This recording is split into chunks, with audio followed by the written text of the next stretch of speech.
Встреча учащихся с серебряным призером Олимпийских игр по вольной борьбе Калоем Картоевым проходит в режиме вопрос-ответ. Один из ярчайших представителей ингушского спорта за границей делится с присутствующими о своем детстве, рассказывает о становлении своей борцовской карьеры и, главное, что его мотивировало все эти годы. Я был просто обычным ребенком, который лазил по деревьям, там бегал, прыгал, на велосипеде катался. А у меня дома постановить невозможно было, энергии много. Постоянно что-то умудрялся натворить.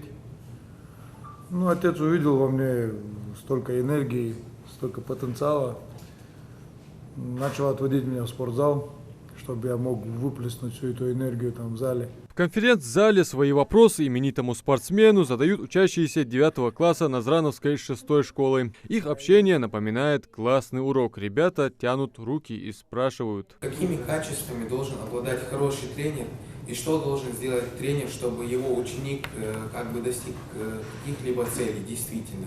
Вот эта связка спортсмена и тренера, это очень важно. И не каждому спортсмену повезло с хорошим тренером. Хороший тренер – это тот, который не преследует корыстных целей.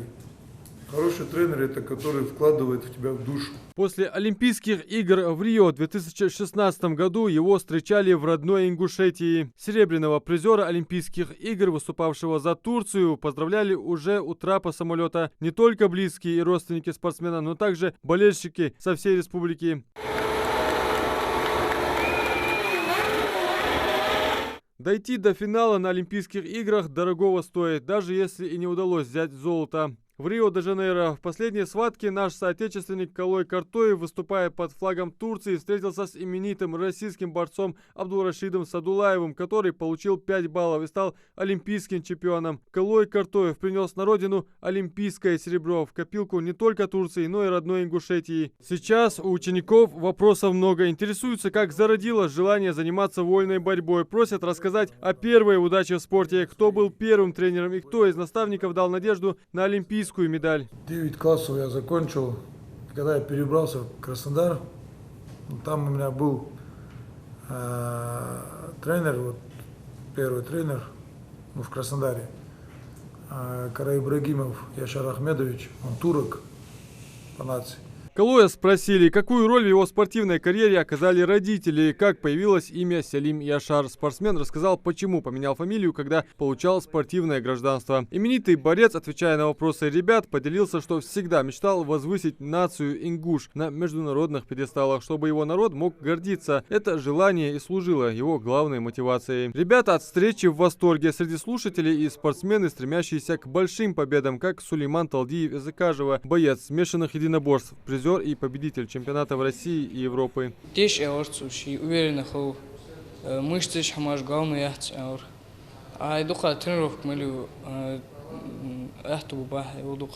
Любопытством и напором учащихся приятно удивлен и сам Калой Картоев. Признается, что, будучи совсем юным, мечтал пообщаться с именитыми спортсменами того времени, но не было возможности. Мероприятия, спортивные, образовательные мероприятия, подрастающее поколение. Чодыке, тагын цан тарса ахин истхал царгур бу вопросы жоп до цаны пейдин хул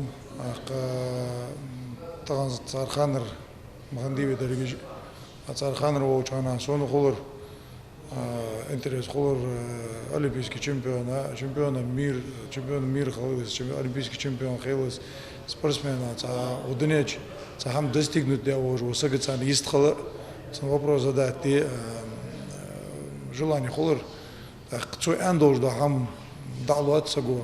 В ходе конференции ребятам пообещали, мероприятие будет продолжаться до последнего вопроса, а авторам, 3 самым интересным из них, по итогам встречи Калой вручит призы. Адам Мережков, Сулейман Костоев, Новости 24.